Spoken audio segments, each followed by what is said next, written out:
खबर शामिल करते हैं अटक से ब्यूरो चीफ अल्ताफ ताहिर की रिपोर्ट के मुताबिक आस्तान आलिया मौलाना मोहम्मद अली मखडी रहमतुल्लाह अलैहि के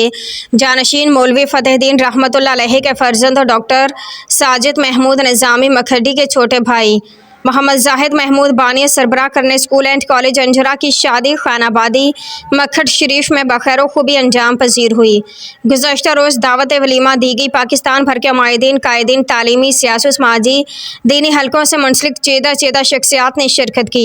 जिनमें तालीमी अदारों के सरबराहान खानकाहों और मदारिस के सरबराहान शामिल हैं। Doctor Shafiqur Rahman Khattak vice chancellor Haripur university Haripur, professor doctor Abdul Aziz Sahir dean Allama Iqbal open university Islamabad, professor doctor Arshad Mahmood Nashad सदर शोबे Urdu Allama Iqbal open university Islamabad, professor doctor Shaukat Mahmood Shaukat principal government associate college छब,